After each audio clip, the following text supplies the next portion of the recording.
Welcome back to the Highline Podcast. Hit that button. Yeah! Let's go! You can't do that. I can't get it right. Shut the f*** up and let me talk. I thought I was wrong once, but I was mistaken. You're only young, But you're gonna die. Proceed to party. Ooh, are you ready, Riley? What did he say? Go Tigers. That's incorrect. Go Cox. I think that might be the best one we've ever done. That was good. I like that.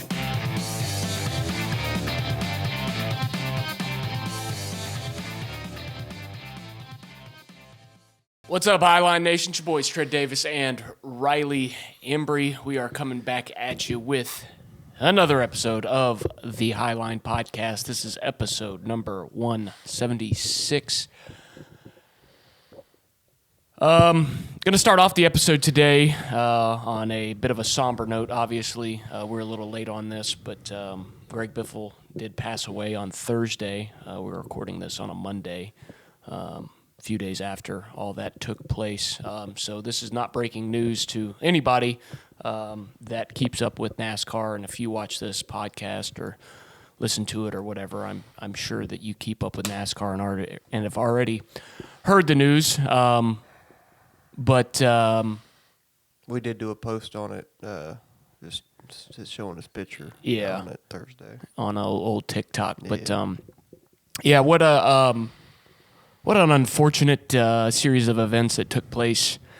Thursday morning up there in Statesville. For those of you that don't know, I'm a huge Roush fan, so I grew up a huge Greg Biffle fan. Obviously, that 16 Granger car, NASCAR Thunder 2004 was one of my favorites, and that's kind of when I got into NASCAR. Was 2004, 2005 when I first started paying attention to it, pretty heavy, and that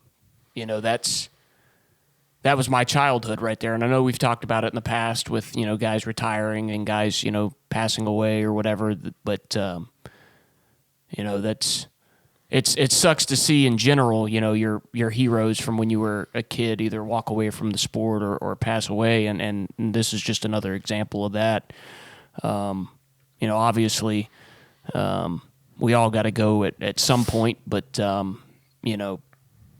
the way that happened with Greg and his family and his stagecoach driver and the pilots of the plane and everything like that is just it's sickening. It's unfortunate, and there's really not a ton else that you can say about it other than it sucks. Like I said, I was a huge Greg Biffle fan.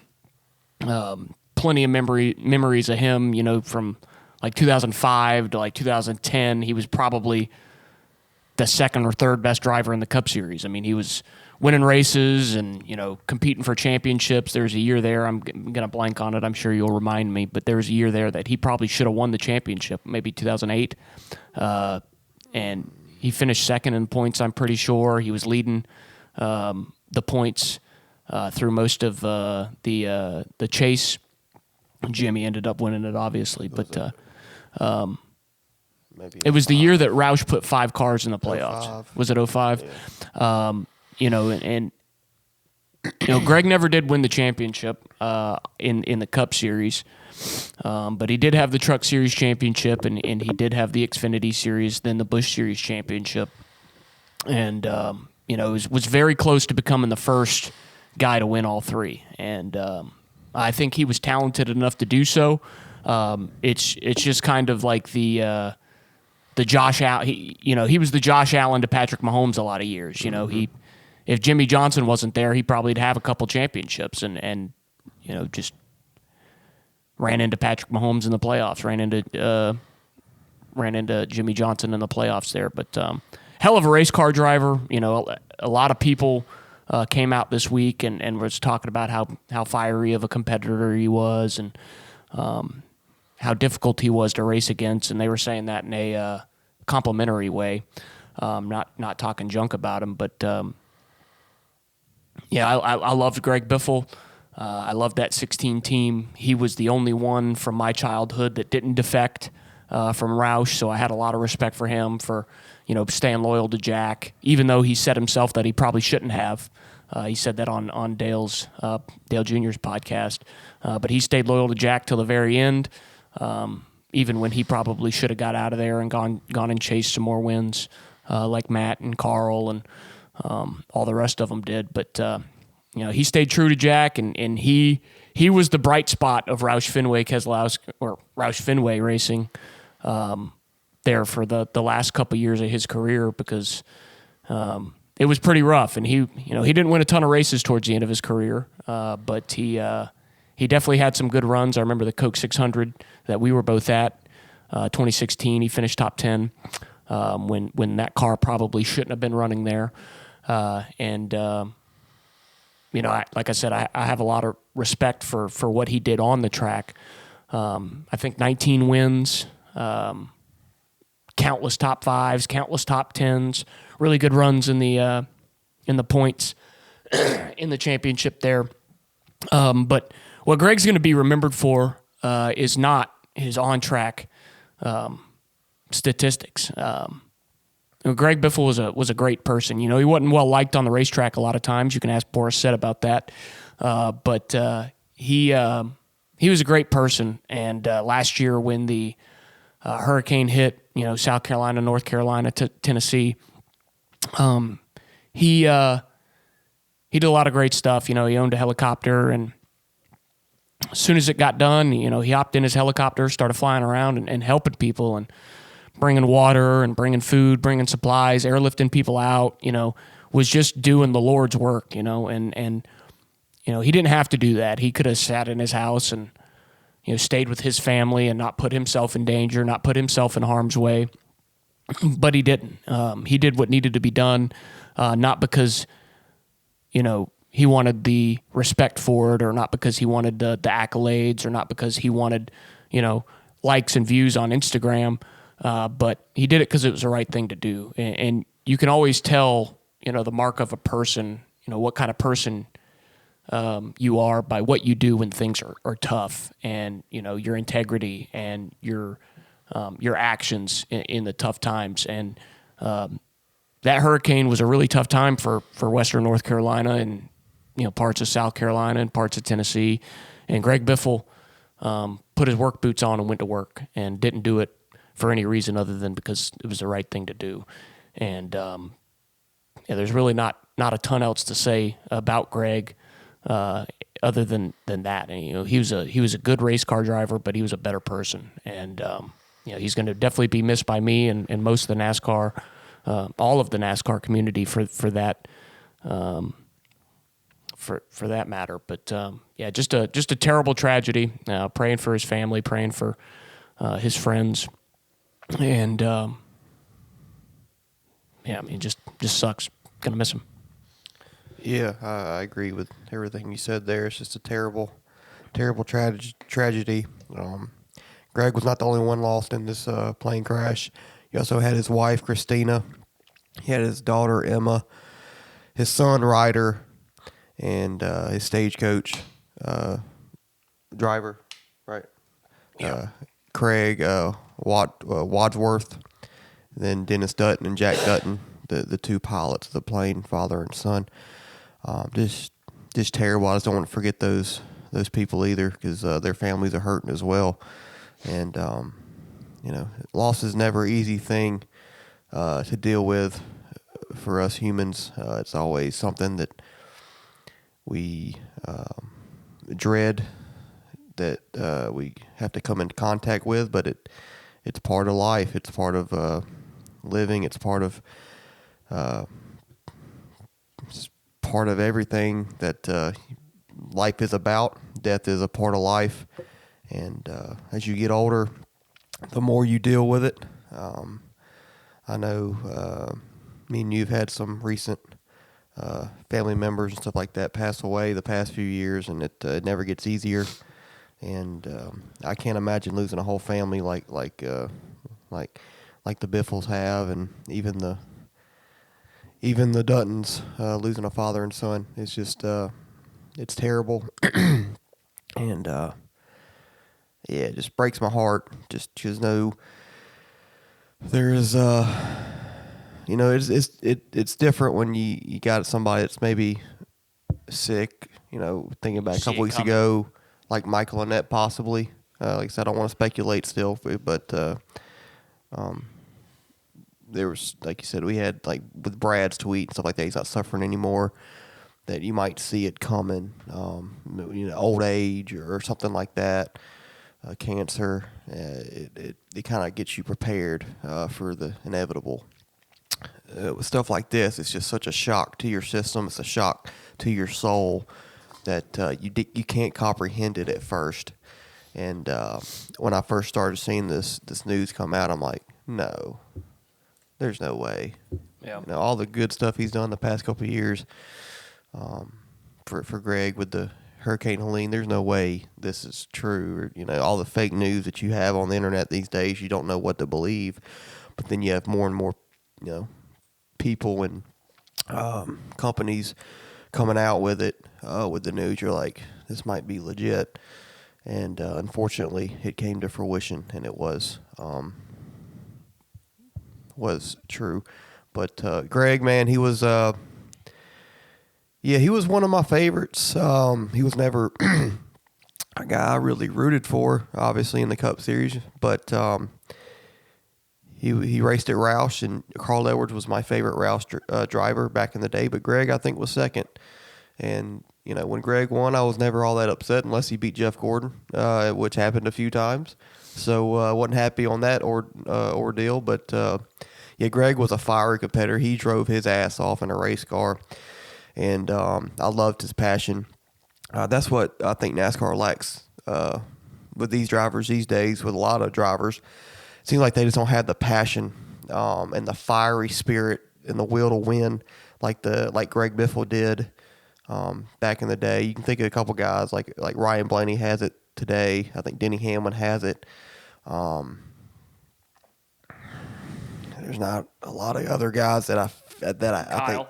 Kyle, but as he's gotten older, he used to, yeah. Kyle Busch used to, but I just love Greg's fiery spirit. His radio rants were epic. And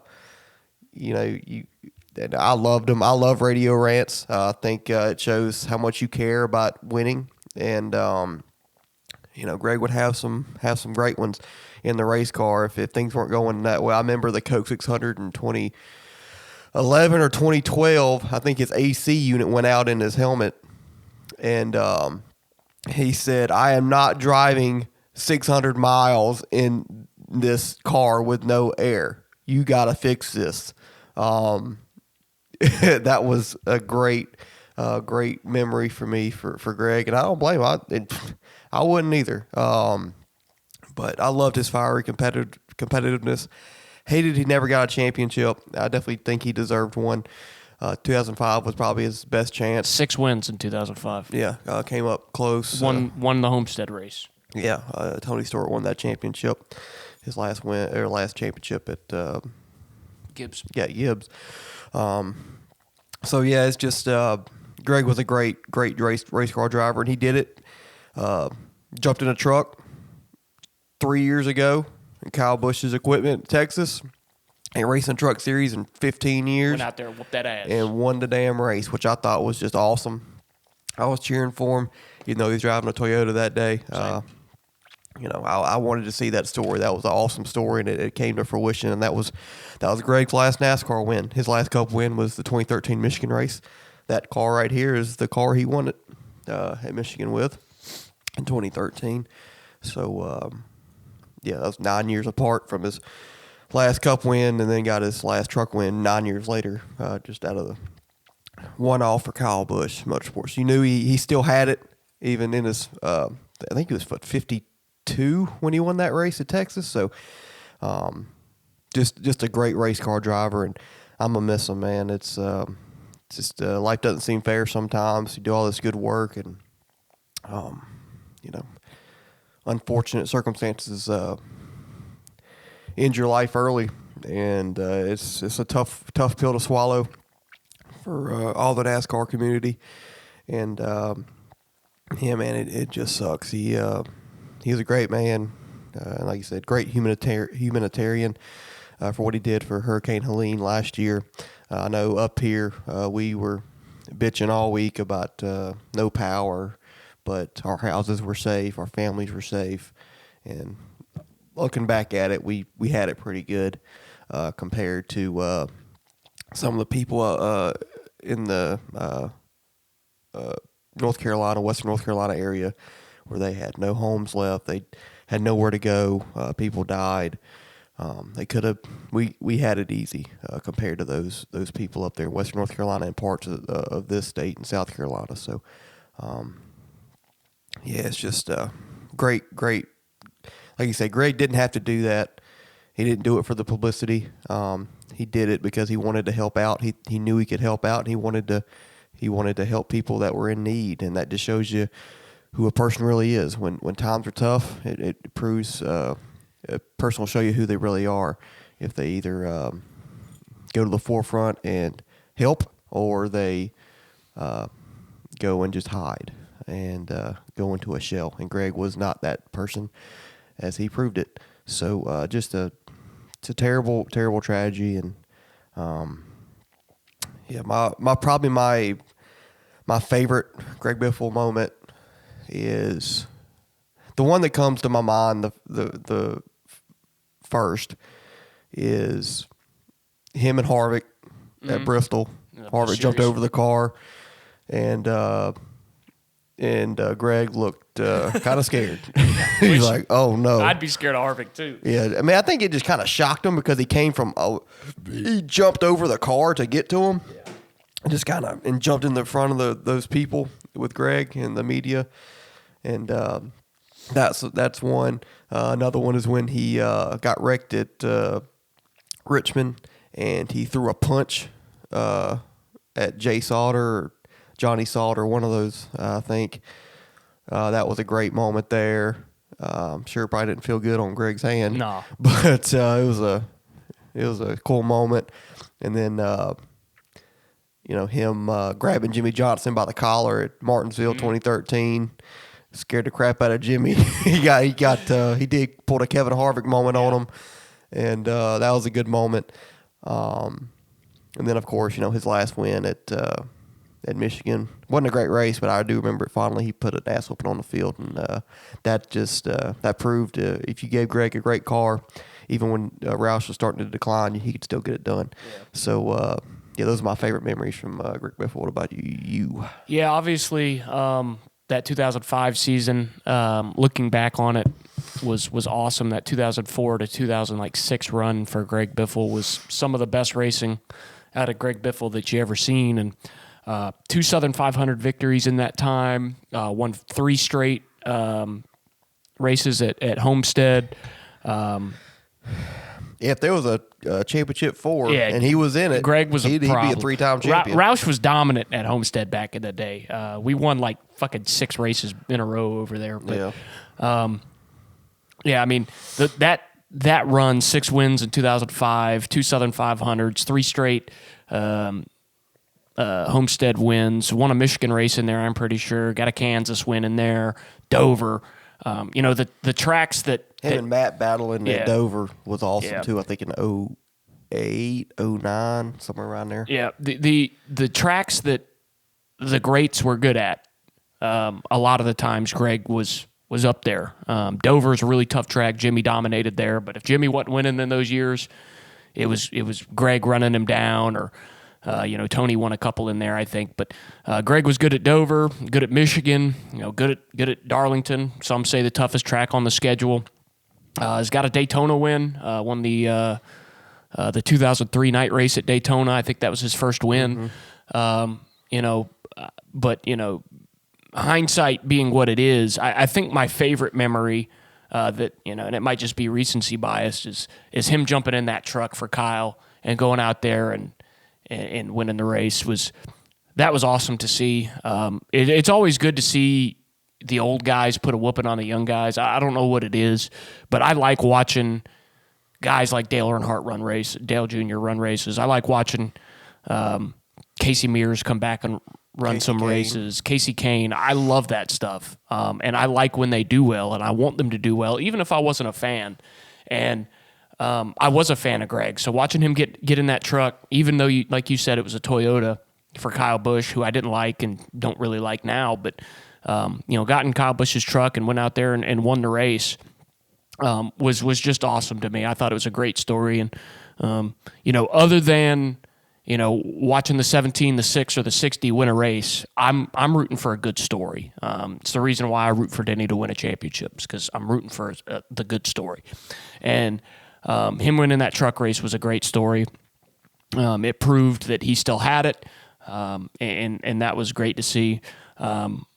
He made 5 starts a couple years ago for NY Racing in that 44 car. Mm-hmm. Started the Daytona 500, made a couple other starts throughout that season. His last Cup start was the 2022 Talladega Fall race. So obviously didn't get anything done in those cars because it's NY Racing. wasn't going to be very competitive, but it was cool to see him out there at the very least and keep doing what he loved. And he did a lot of stuff with Cletus. Those Crown Vic races and sleeves off for the Biff and all that stuff was cool to see. And I followed him on social media, and watching him do all that stuff with Cletus was really cool to see. And just a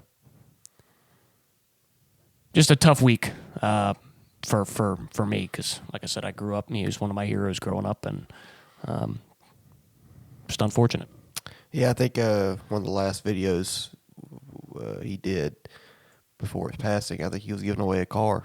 Yep. He was still giving back to the community. That's what Greg does, man. It just proved how good of a person he was. He was more than a race car driver. And, it's just a terrible turn of events there. But we got this saying, "Do it for Dale." I saw a good one. We're gonna be bringing it for the Biff. Bring it for the Biff. So bring it for Biffle, however you want to say it. One thing I did see on social media was NASCAR needs to implement the NFL has the Walter Payton Man of the Year award. They need to bring out like a Greg Biffle humanitarian award that they give out every year. Yep. And name it after him. I think that would be a great way to honor him because I can't think of a better person in the NASCAR community to name an award like that after. And I think NASCAR needs one because a lot of NASCAR drivers do a lot of good work with their charities and stuff. I know pretty much all of them have something like that they do. So I think we need to move that forward and get that going. Yeah, but in honor of Greg Biffle and everybody that was lost in that plane crash, we're going to bring it for the Biff today. Bring it for the Biff.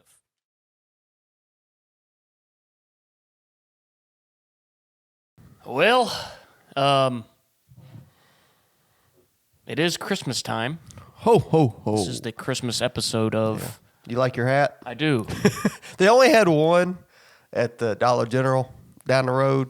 I was going to get 2 of us one. You're a mean one, Mr. Grinch. Yeah, so I just went with the regular. I gave it to you. I figured you're more of a Grinch than I am. I am. I'm not a huge Christmas guy, for obvious reasons. But what does that mean? Well, I don't like people. So okay, there we go. It's not the getting together with the family I don't like, or the food, or the gifts, or anything. That's all fine and dandy. It's the pressure.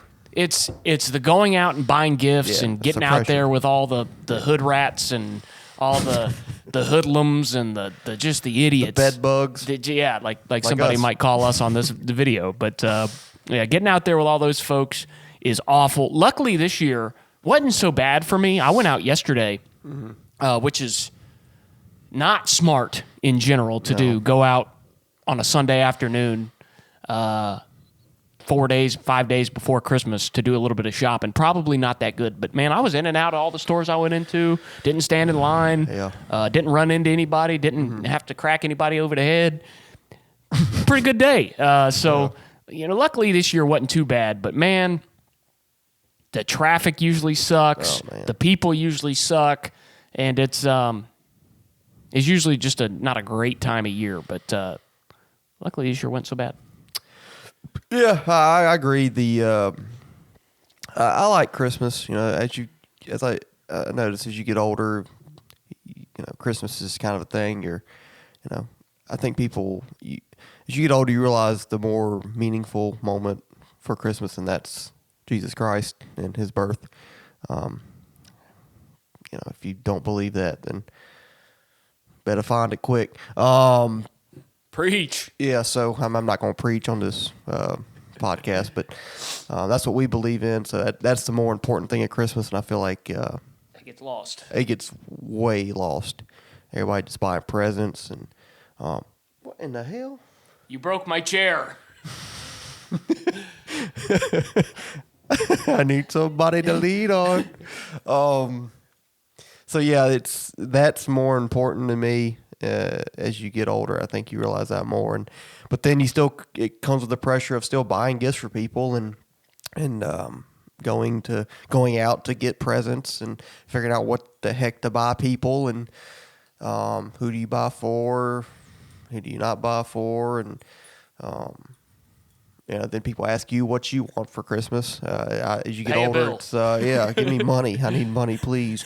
And which you really don't know what you need because you're an adult. It's kind of If you need weird it, you getting just go gifts. buy it. Yeah, about to say just money again. So, but it is cool, spend time with family, and I do enjoy when I buy something for somebody for Christmas. And they open it up and they like it. Yeah. That does give me a good little sense of, hey, I did a good job here with this gift.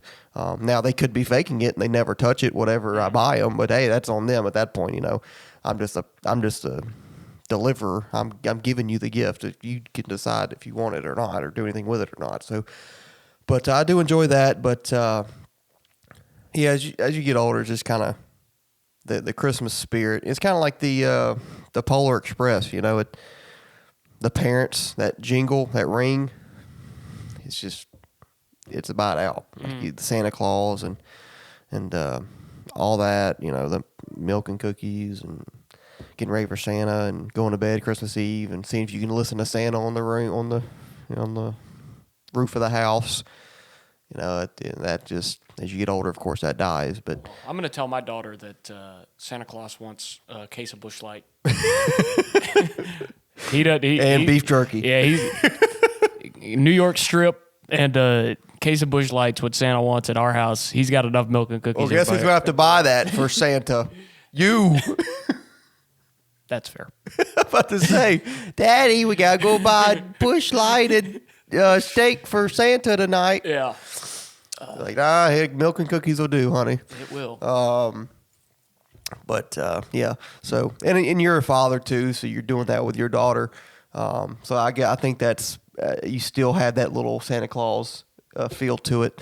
I'm about to have my first son, so next year I'll be able to experience that and with him. So that will be fun, and that'll get me back into the more of the Christmas feel, I think, and the Santa feel and everything. But overall, it's just kind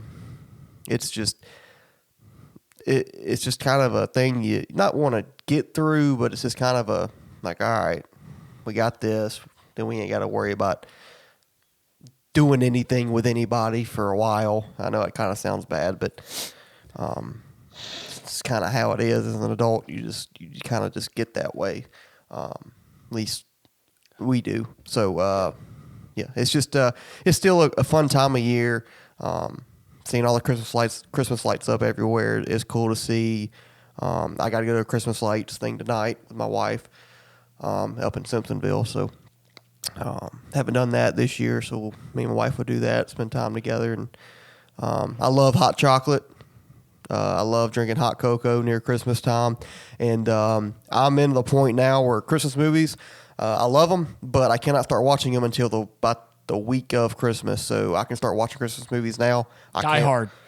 That's not a Christmas movie. Yes, it is. That's a hot take. Is that a hot take? Yours is. Nah, it's not a Christmas movie.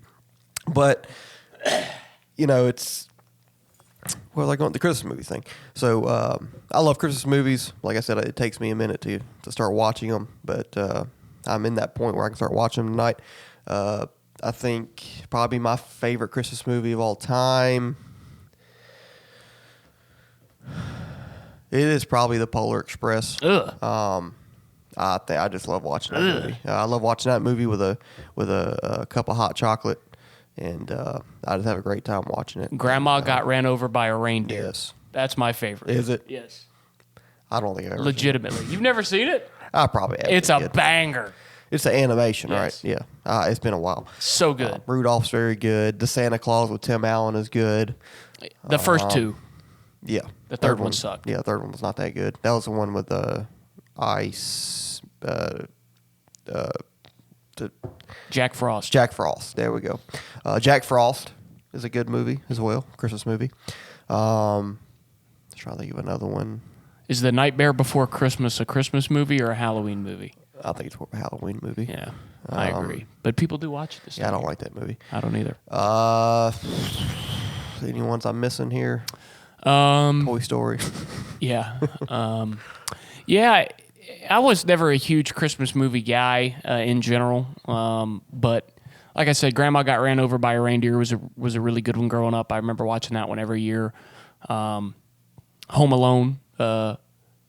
Yep, I don't like that. Oh, okay. I don't like Home That's a Alone. hot take. That's my hot take. Home Alone, I don't like the Home Alone Christmas movies. The first one was pretty good. Elf, don't like Elf either. Yeah, Elf was not great. I Elf don't is think. not that funny. It is a little funny, but it's not a lot of funny. Yeah. Charlie Brown Christmas. Yeah. It's all right. I like the Christmas tree in that one. The Stanford Tree. Go Cardinal. Go Cardinal. Yeah, I mean, but other than that, I mean, I don't really. I know I'm forgetting some that were really good, but the Grinch. The Grinch. Yeah, the Grinch. I love the Grinch. The Grinch was pretty good. You know, The animation is one of the first Christmas memories I remember watching the Grinch. yeah. I think probably the night before Christmas. I love that, and then of course the movie with Jim Carrey is awesome too. Yep. He kills it as the Grinch. It's awesome. Mm-hmm. There's a lot of good ones out there. I haven't watched a single one this year. I said I'm gonna start watching them probably tonight. Yeah, but yeah, now it's Now Christmas music. not good. I am way So less down on Christmas music. we used to with my uncle's family in Colorado. We used to go over on Christmas Eve and do Christmas with them in Colorado. And after we did our presents and stuff, we would hop on the back of a trailer and get driven around, and we would Christmas carol, and we would sing all the Christmas songs. Would it be like 20 degrees outside? It would be freezing. It'd be 10 o'clock at night, and it would be the middle of Colorado in Oh, my December. So you would be frozen solid, and you'd be over here singing, you know. Silent They were night. Hispanic, so I mean, we'd do Feliz Navidad. That's a banger. I love that That's song. probably the best Christmas song. It's up there. You know, we would sing all that stuff, so that was fun. But just to listen to Christmas music is not I good. can do it on Christmas Eve and the day of Christmas going to places. I can do it there. Well- That's about it. Well, here's the deal. Nowadays, for Christmas, it's Did it's y'all do football and basketball. So That's true. You always got that going on. Y'all didn't do Trans-Siberian Orchestra? yes, Bangers. Those are great Christmas songs. yeah, too. those are probably the best ones out. But, Then you got the other one that they do. Doom doom doom doom doom doom doom doom doom doom doom. yeah. I agree. Headbang. That's some Christmas headbanging music I right there. agree. I agree. But Wanna bang my head? yes, against the wall. Do it. But yeah, it is definitely Christmas time, and the music is being played, and the lights are out, and the movies are on, and I'm staying away from all of it. Did you ever go to that house? Not actually into the house, but drive by the house and park in like near where my grandma's house is, Mm-hmm. and off of Clemson Boulevard, that Ingalls, that road where they would that house would. You have a radio station. Yeah, and yeah. then I know it what would you're do talking the about. lights to the songs. No, I've never done that. I did that a few times in high school and in early college because I was right near it. And if I went to my grandma's house, I'd stop by and watch them do a song or two and then drive off. That was cool. But you ever go to Denver Downs at Christmas? Nope. I don't think I have. I've gone to Denver Downs during like Halloween. I think not Halloween. Yeah, I've been there for Halloween. Maybe it's Halloween. I don't remember. They do the fall festival over there. Yeah, I've been there before for that. But yeah, Christmas is. I guess my hot take is Home Alone sucks. My other hot take is, I think you need a Christmas ham. That's not a hot take. I think I'd agree with you on that. Some people don't eat ham on Christmas. Okay, what's the Christmas meal then? See, I don't think this is where I'm different because Thanksgiving I had barbecue. Yeah. I don't know. Which, to be fair, I will give you credit. There was more people that were on your side than I expected. There were still more people on my side, I think, but there was more than I expected for your side. I don't know if I think the ham is a must, but other than that, you can do whatever you want to do. Like we do shrimp. Shrimp? Yeah, we have shrimp. I know a lot of people do like steaks, like prime rib and stuff like that, which... Never had shrimp or steak on Christmas. Yeah, which I don't. It's fine. Yeah, I don't know if there's like a dedicated meal that you have to have on Christmas. But I do think the ham is if there is anything, the ham is up there as a must. You need ham and you need Christmas cookies. See, I don't eat cookies. Huh? I don't eat cookies. I don't either, but I eat them during Christmas. I don't. I've torn up some Christmas cookies because my grandma cooks them, and my father-in-law he cooks them, or bakes them. I guess would be the right terminology there. Baking is a form of cooking. Yeah, but nobody says you cook cookies. That's what you're doing. Yes, you are, but nobody says it. But ham, cookies, fruitcake. Disgusting. It's not good, but it kind of makes sense on Christmas. I think you have to have some type of, it don't have to be a certain thing, but it has to be some type of casserole. Yeah. Green bean casserole. They did that's for Thanksgiving, brown but casserole. I'm fine with whatever. Mashed potato casserole, sweet potato casserole, Casserole. sweet potato, yeah, casserole.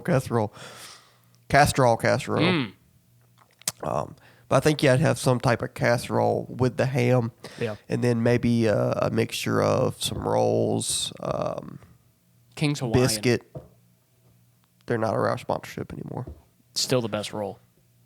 We can get King's Hawaiian to partner with us. Let's do it. Help us make money. King's Hawaiian. I got to be able to say it first. Yes.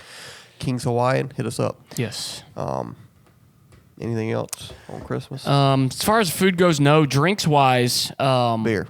Yeah, I mean these days, but Hot cocoa for me. see, I'm more of a hot apple cider kind of guy. I love apple cider. That's It's disgusting. very good. Even cold apple cider is good. Coffee, got to have coffee. Yeah, I have coffee on Christmas Christmas. morning.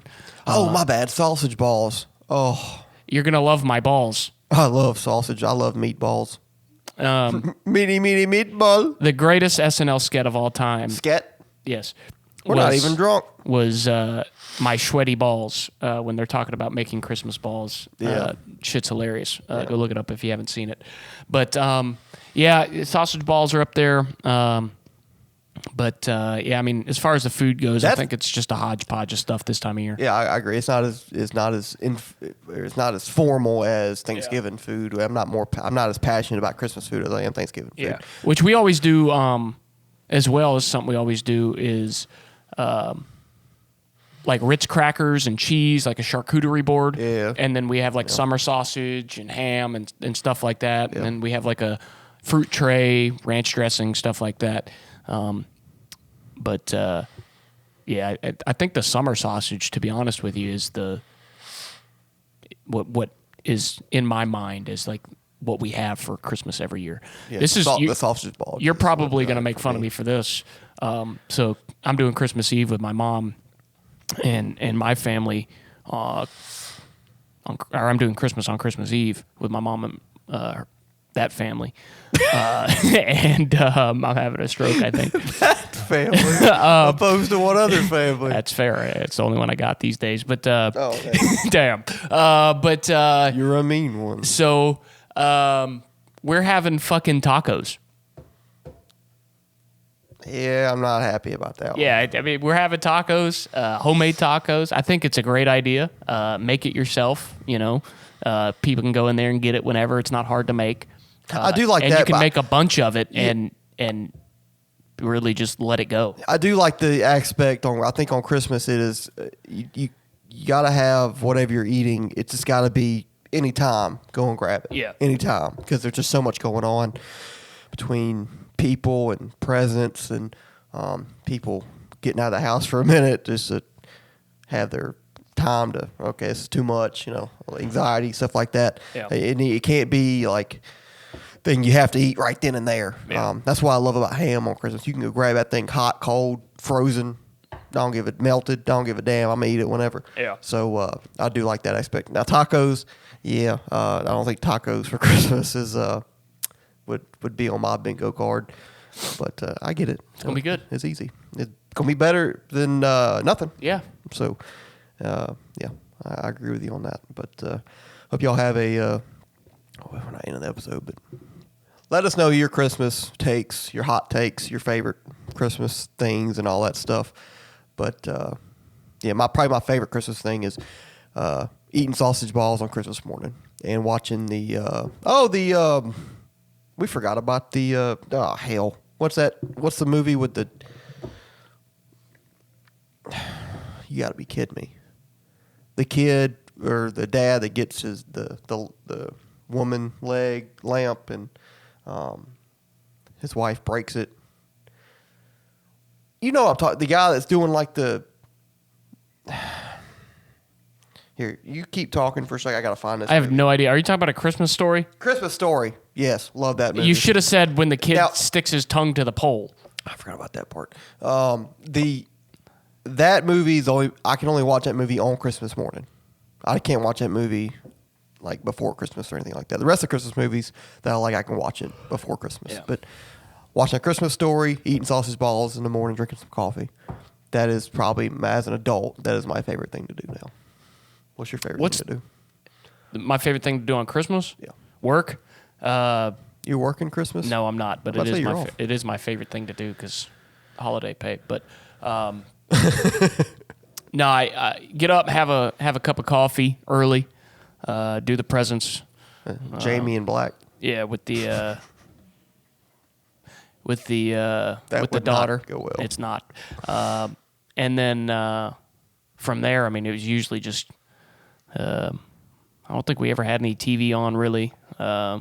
Here recently, like I said, we've been doing the NFL games, which a couple years ago started sucking with the Broncos getting their ass beat by the Rams, and but we're playing again this year on Christmas, so we're gonna beat The Chiefs. We're gonna beat the Chiefs after. They're going to ask me to be a quarterback Yeah, Gardner Minshew tore his ACL. after Patrick Mahomes tore his What a ACL last shame! week. What a shame! But I will say that only time I will watch, now that NFL's on, I probably won't. But the one time I'd still do enjoy watching the NBA is during Christmas. Yeah. I think that's the only time I really watch a little bit of NBA. If it's not the playoffs, it's on Christmas Day. I think it's tradition. I remember my Lakers, watching them. They'd play on Christmas every time. My Lakers. My Kobe Bryant Lakers. I don't like the Lakers anymore. But you love said it. watching them. I really don't have an NBA team. Now I'll have the Lakers when LeBron retires. I'll cheer for the Lakers again. But so yeah, I still like watching the NBA a little bit on Christmas, not as much as I used to. But as a kid, watching the NBA usually be like the Knicks and the Sixers the first game, then it'd be like the Lakers and the Suns, or the Lakers and the Celtics, or whatever, the noon or the afternoon, and then have a night game between like Denver and Minnesota that nobody watched. So yeah, I do enjoy doing that as well. But yeah, we're coming up on it. Yep. 3 days away. Well, since this is a NASCAR podcast, I do believe that we should hand out some naughty lists and some nice lists in the NASCAR community. You gonna cry about it? Yeah, I just got a frog in my throat, but ribbit. Yeah, I mean, I think there's a bunch to choose from as far as the naughty list goes. The nice list might be a little bit more slim, at least from my perspective. There's two specific ones that are coming to mind on the naughty list. I'm sure we're probably on the same page with Carson Hocevar and Austin Hill. Yes. I think They made the naughty list this year. yeah, I think they're both on the naughty list. With Austin Hill, intentionally wrecking folks and just being an overall fans jackass. off. Yeah. One that you may not think about on the naughty list. Ray Black Jr. Got arrested last week. I don't know what he got arrested for, but he got arrested, so he's got to be on there. Yeah. But yeah, I think Austin Hill's probably the number one. You're getting Cole in your stocking this year, followed by Carson Hocevar, just because he races like a jackass. But the nice list, unfortunately, are going to be guys that never win. Because they don't do anything. Chris Buescher probably on a nice list. He don't wreck nobody. He don't get nobody. He don't ruffle no feathers. I wish he would a little bit more. Maybe we put him on the naughty list next year if he starts winning. But he doesn't win enough. So I think nice list got to be him. What do you think? Who else? Who are we missing on the naughty list? On the naughty list, you could put Ryan Blaney on the naughty list for his radio. Yes. I love it, but he does curse like a sailor on the radio. So does Denny. I'd say I put Denny on the naughty list as well. He's pretty bad over the radio as well. Not as bad as Ryan, but he's up there. Kyle Busch, when he's having a bad day, and he thinks he cares enough to say to the radio, he still has some fire and still has some. Kyle Busch's spotter saying that if we ran 35th all week, I'm going to jump off this spotter stand. We might be on the naughty list for those same type of comments. Yeah, I'm probably on that. Throwing list. interceptions on College Football 26 and saying some things similar to that. Yeah. Which you're very good at. Last night was a tough one on College Football 25. 6. 26. Yeah, it is 26, isn't it? Yeah, you. That team doesn't make any sense. No, it doesn't. Anyways, but anybody else on the naughty list? NASCAR itself. Yeah. For the lawsuit. Yeah. Steve Phelps and all them for what they said about Yeah. Richard Childress. Yeah, they on the naughty list for sure. Denny Hamlin for saying that NASCAR would be in a better place if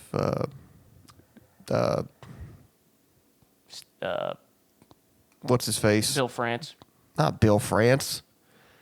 Yep. Jim France. Jim France. Jim France would die. France. That's not in the holiday very, spirit. very nice thing to say about somebody. I wish you were dead. Not the best thing to say. Yeah. Nice list. Yeah, you give it to about everybody else that's behaved themselves. Kyle Larson for winning the championship. Shouldn't have. On the nice list, I guess. Brad needs to be on the nice list and needs something going right for me. Broke his leg. Damn. Skiing. That's all the shit you gave me when Chase Elliott broke his leg and you talk shit about him. Guess what? I can talk shit about Brad Keselowski breaking his leg in the same fucking manner. Well, bitch. I'll say this. I'm on the naughty list now too. I will say this. Number one, I didn't talk shit about him doing it. I think. Oh no, they should have been skiing. I mean, he shouldn't have been, but he has the ability. Like, I'm not saying he shouldn't have the right to. He probably shouldn't have been skiing in the middle of the season, but if he wants to, he can. He's a grown-ass man. Yeah. But this I will say about Brad, off-season, right? He's got time to heal. It ain't going to affect his year at all. So, he'll be all right, And he did win a race with a broken foot at Pocono in, 2012. Ankle. Maybe. I think you won 2 in a row that year. Maybe. Was that Watkins Glen and Pocono? He never won Watkins Glen.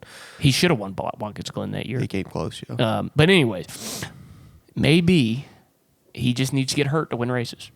So Maybe. maybe he needs. It didn't work for Chase. Maybe it worked for Brad. Well, Chase is not a good race car driver. So Same amount of championships. he's got to be on the naughty list for just being an underperforming SOB, I think. He made the round of 8. He won 2 races. Or 3 races. Was it 2 or 3?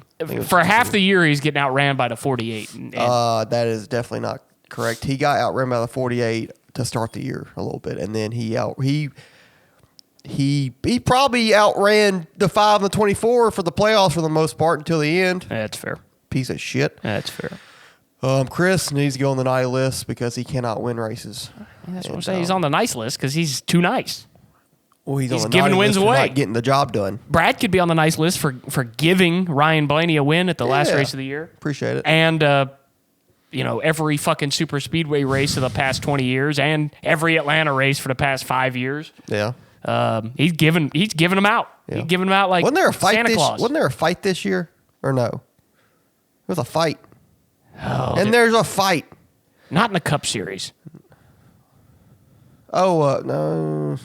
Wasn't there a fight somewhere? Oh, Sammy Smith on the naughty list. That what he did at Martinsville. Yeah. Early in the season. Yeah. Ryan Priest on the naughty list for cheating at Talladega. Yeah, that's his fault. His team. Yeah. Yeah, I mean, Joey Joey. talking shit about Christopher Bell at the All-Star race for not doing anything to him. That's fair. Yeah. Ross Chastain for destroying watermelons. Yes, that's naughty. Can't do that. Making it littering on the track. Yes. You can't do Somebody that, give Ross. that man a ticket. Click it or ticket. He is the spokesperson He for is. South Carolina. He is. Ticket or click it. Or click it or ticket, Yeah. whatever it is. Anything else? The truck series in general? Yeah. For ARCA Corey, in general. for Corey Haim's domination. Corey Haim, I guess, can be on the naughty or nice list, depending how you want to look at it. Every single NASCAR team for not having that man a full-time ride in the Xfinity Series, the Truck Series, or the Cup Series. The O'Reilly Auto Parts series. Yeah, whatever. Xfinity series, naughty list. They're gone. Yep.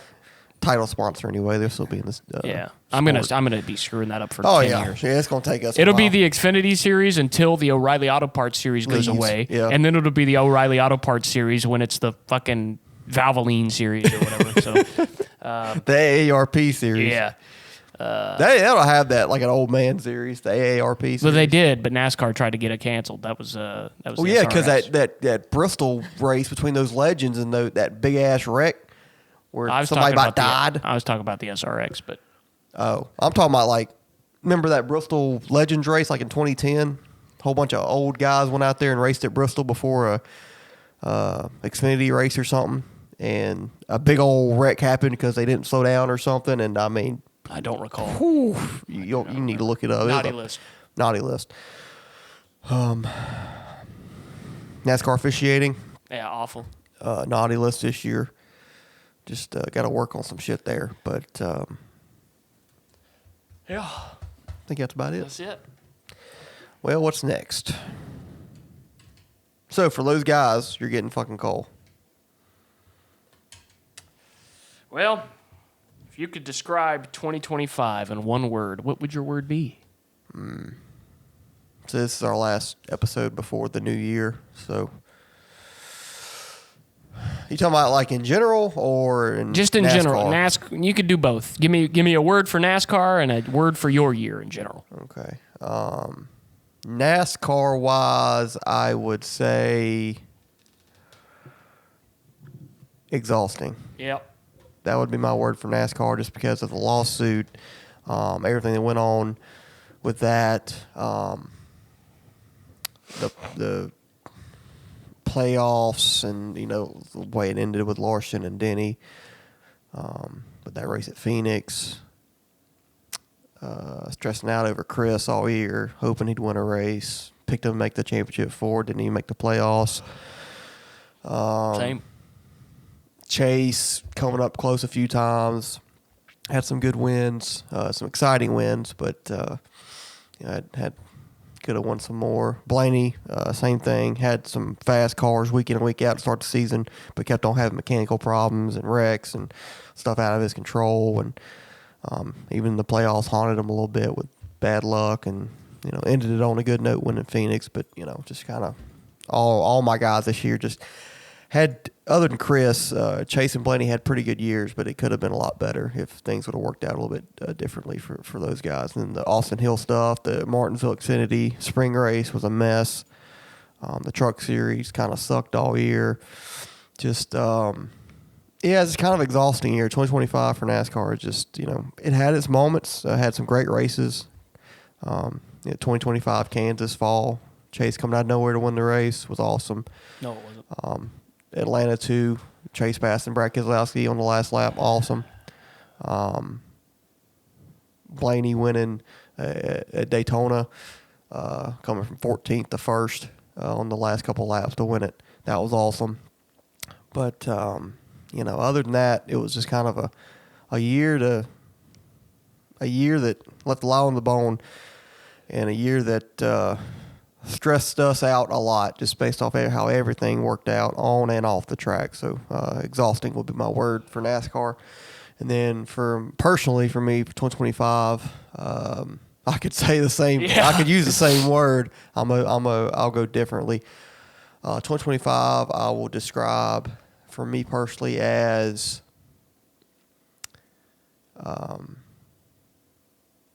I'll say prepared. 2025, I feel like is the year that has prepared me the most as an individual, as a soon-to-be father here. Nobody ever says you're ready to be a parent. I'm sure you felt the same way with your daughter when it happened.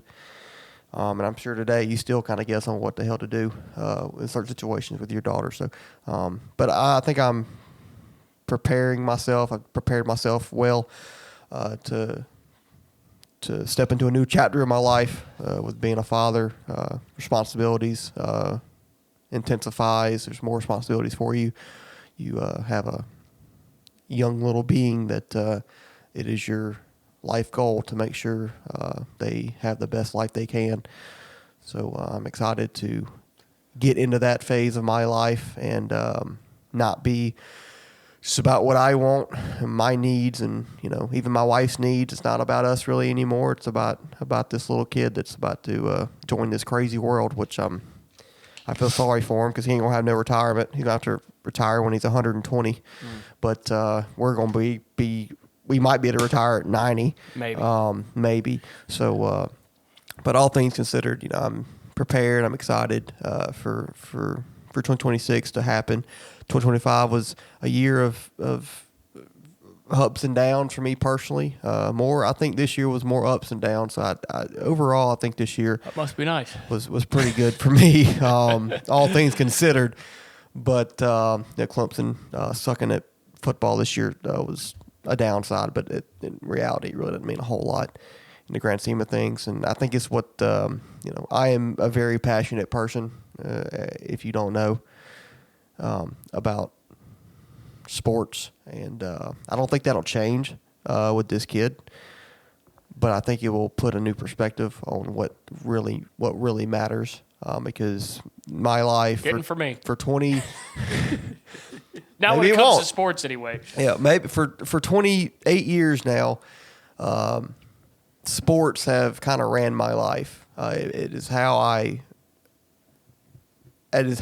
act for the rest of the week or whatever. If my sports teams do well, I'm having a good week for the most part. If my sports teams do bad, I'm having a bad week the following week. It's just that's how I am. That's how I'm wired. But with this kid, hopefully it'll kind of calm me down on that and realize that sports really don't matter a whole lot in the grand scheme of things. But 2025, I'd say I'm prepared to write a new chapter in my book. Cool. What about you? As far as the NASCAR season goes, I would say disappointing would be the word. I had great expectations coming into this year with a 3-car, 3-car team at Roush, and I was expecting some good racing and was hoping that the Roush guys would be able to finally put one together.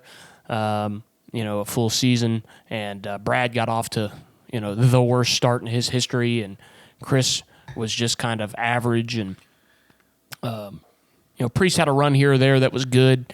They all did, really, but just none of them put together a full season, and disappointing in another aspect as far as Brad's in position to win like 3 races and doesn't win any of them, whether that be bad pit calls or him screwing up or just getting beat at the end at Iowa, Or Bristol. Or Bristol, Or Atlanta. Or Atlanta, or Phoenix, or whatever.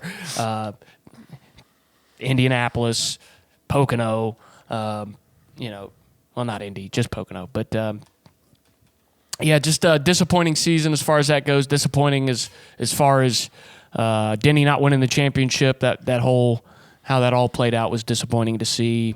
Disappointing in the aspect that William Byron won the Daytona 500. Just a really disappointing year from my perspective. Pretty much every week, it seemed like something happened that just made me have a sour taste in my mouth about the sport, about the race. So disappointing on that. Hopefully next year will be better.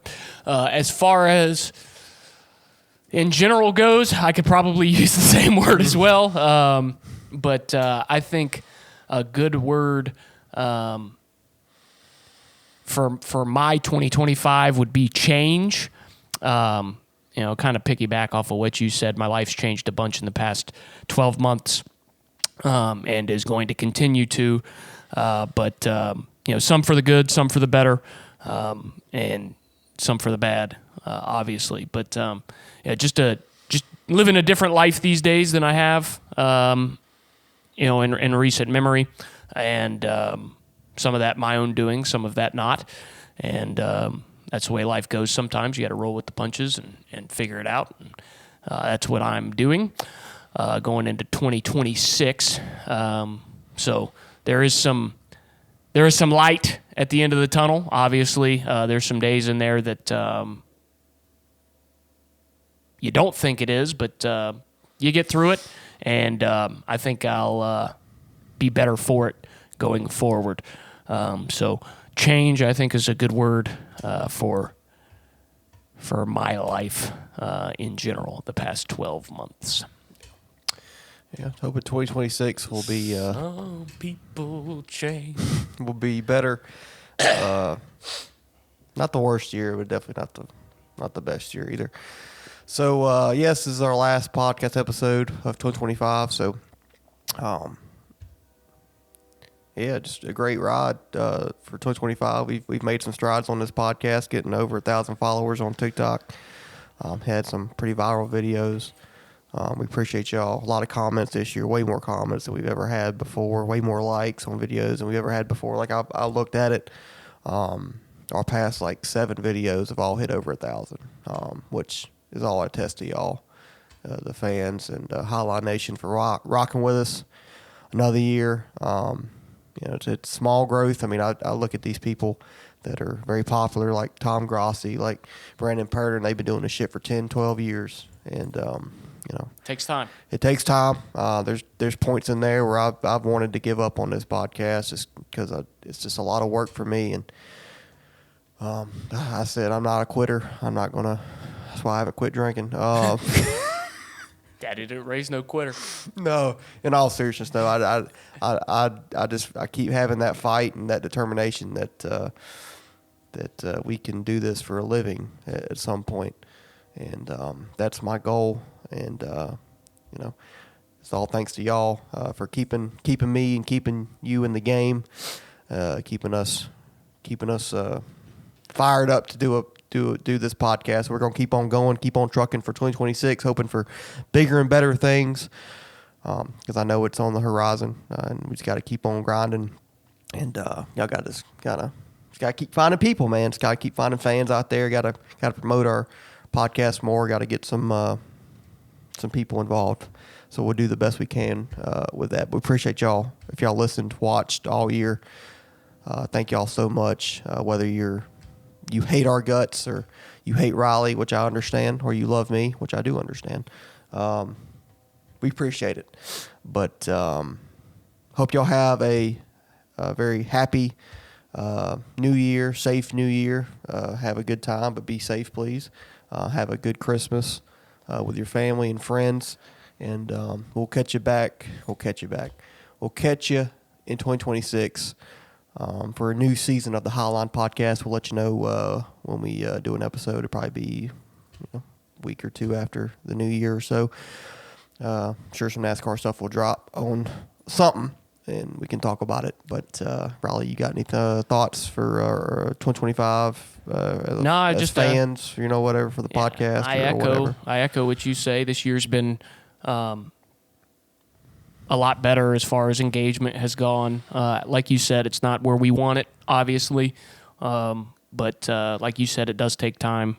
All these popular YouTubers, like you said, Brandon Perna, Eric Estep. Eric Estep started driving his Matchbox cars on the floor and making videos out of that, and turned into getting invited to NASCAR races to be a member of the media and having NASCAR drivers and stuff like that on his show. Something tells me though, I don't think we're we're probably not going to get a bunch of we're gonna have to find a different avenue. Yeah, but it does take time, and we got to keep putting the work in and showing up every week and doing what we can, and hopefully you guys as well will stick with us and share us and talk to your friends and family about us, talk to your enemies about us, and keep helping us grow because the more engagement, the more people that watch, the better traction that we get, the more we're going to want to keep doing this, and the easier it will be for us to continue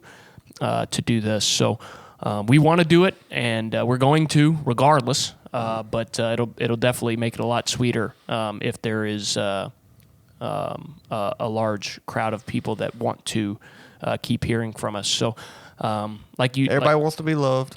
Yeah, or even everybody just wants to be. Want to be loved. You want to have an opinion on something. Yeah. If you don't care about us, that's the worst thing you can do. So, like you said, thank you all the guys and gals out there that like and comment and watch our videos, and we appreciate it, and we're going to keep putting them out for you.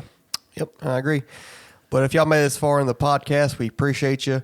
Drink a beer, shotgun a beer, drink an ice Coca-Cola, or a good old glass of water.